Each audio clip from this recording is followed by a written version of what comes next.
Hey guys, welcome back. I am Jen Sorensen with finally another quilting related video for you today. I know it's been a little while. It's just so much easier to make the soap videos and they're a lot of fun. It's new, it's exciting, and the quilting stuff takes a lot longer for me to do. But with that being said, I wanted to come to you with how I end up creating and identifying how big and small, what size do I cut my pattern pieces for when I go to cut them, whether it's making my patterns for you guys, whether it is if I'm scaling up or down a pattern. How do I get it so that I'm cutting the right size fabric? I'm going to take you down to the mat here. What I have done is I have a pattern here that I have in two different sizes, and I will show you how I go about measuring to see how big I cut my pieces. So let's jump down to the mat and we'll talk through this.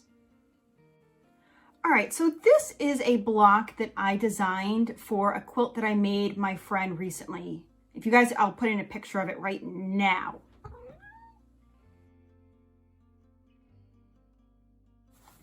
It was like Misty knew that I was gonna cut to a photo right now because she jumped up as soon as I said right now. Anyway, I created this and I did two different sizes. It is basically, I think this is a 6-inch or finishes at 12-inch and a 3-inch, or actually it looks like a little bit less than that. But anyway, I have two different sizes. It actually looks like 5 and 2.5 here. How do I then determine how to cut these pieces? I can just guesstimate and make sure I'm going much bigger, but we've got some sharp angles here.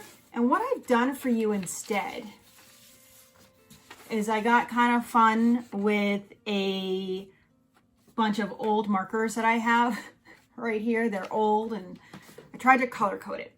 But I thought that would be easier to see the ruler. What I am doing is with them color coded. You're gonna need a ruler that has, and this is my favorite one to use, I'll link it below, but this has 1/2-inch markings. And 1/2 inch is really the measurement you're gonna want to remember in this tutorial here and how you measure. So I've got this 1/2-inch line that's on both of them.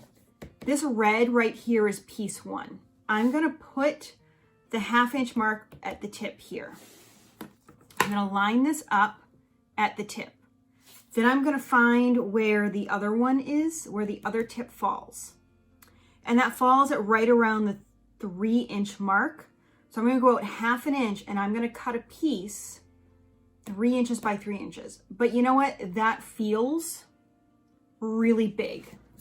In this case, I'm going to turn it, and not only am I going to line up the 1/2-inch mark here, but I'm also going to line the 1/2-inch mark on these 2 points. When I do that, I end up with something, it's on right around the 4 mark here and right around the 1.5-inch mark. So I can cut this at 4.5 by 2 inches, and I can guarantee that I covered this entire piece. So that's the first one. It's really easy to kind of guesstimate what you cut the first one at. It's when you start adding on that it becomes complicated. So let's say we're adding one of these 2 pieces, the black or the green. This is going to be piece 2 and 3.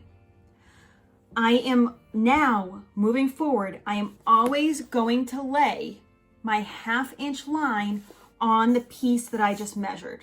So piece 1, now I'm going to always lay this, that 1/2-inch line on the piece before it. So if I'm measuring piece 2, I'm going to lay it on top of piece 1. I'm going to lay it on top of what I'm sewing this piece to. So if I put the 1/2-inch piece right here, if I go down, it's a little, it's probably like 2 1/4. So I'm just going to say 2.5 for right now, which means I'm going to cut it at 3 inches. And this comes down to just over the 1. I'm probably going to cut this at 1.5. So 3 by 1.5 is generally what I'm going to cut this at. I always want to make them slightly bigger than less. Now this 1/2-inch guide is really going to be, and I'm going to grab a piece of fabric that I have here. If you think about it, let me undo this here. This might be for some masks coming up. This 1/2 inch represents when you sew it and fold it over. So that's really kind of helping represent that. And you always want to give yourself a little bit more leeway. Now, let's say we have, this is a really different angle, this yellow piece that's going to be added to 1, 2, 3, this piece 4. I'm gonna again I'm gonna line up that 1/2 inch on either side on this yellow line here. Line this up. Now, where this line ends right here is 3.5, but this extends out just a little bit. So I'm gonna call this, I'm probably gonna cut this at 4 1/4 at about 1 3/4, just the way that this lines up. So you really wanna make sure that things are lined up properly. And I know this is complicated. The other thing you want to pay attention to is what if this piece comes out a little bit? You always want this 1/2 inch line with the farthest piece out. So I may need to start out here a little bit more depending on where the piece is. I know it's complicated, I know it's tricky, but basically use 1/2 inch as a guide on all sides of this and make sure you're starting from measuring from where you're sewing and flipping it out. So I'm going to start, again, we'll go with this purple piece here. I'm going to start with this, laying this 1/2 inch piece on line here on the line I'm going to sew. Going out 1/2 inch this way, 1/2 inch that way. This is kind of coming up to the 6.5 point right here. So I'm just going to cut it at 7, for example, in this case. And it's coming probably about 1 3/4. So I'm going to cut it at 2 1/4 to 2.5. Always overestimate. I hope this makes sense. All right, please tell me that made some semblance of sense to you, because it's really hard to show in person without kind of really getting into it and showing you the details. But if you're going to take away anything, what I would do is keep that 1/2 inch mark in the back of your mind.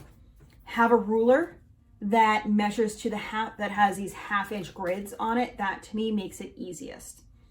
Line up your ruler on the 1/2 inch mark of where you are sewing that piece to.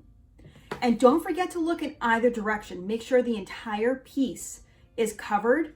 The reason you're laying that 1/2 inch line on your block and why it's so important to have that line going through your ruler is that it's going to help you see, okay, this is how I'm flipping my fabric and sewing it. How do I need to position the fabric?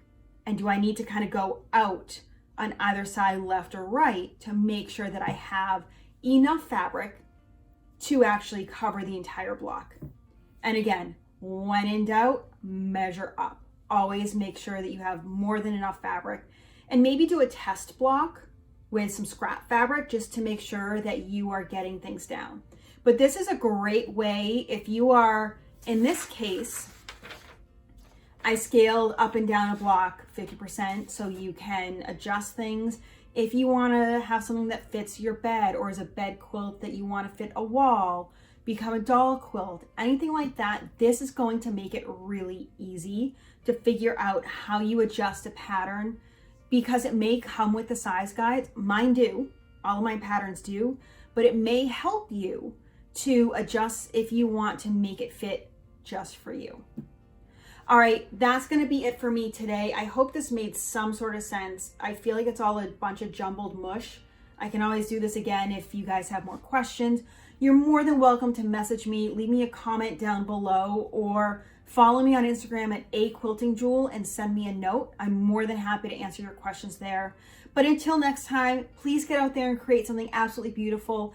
I will see you guys real soon. Have a fantastic day.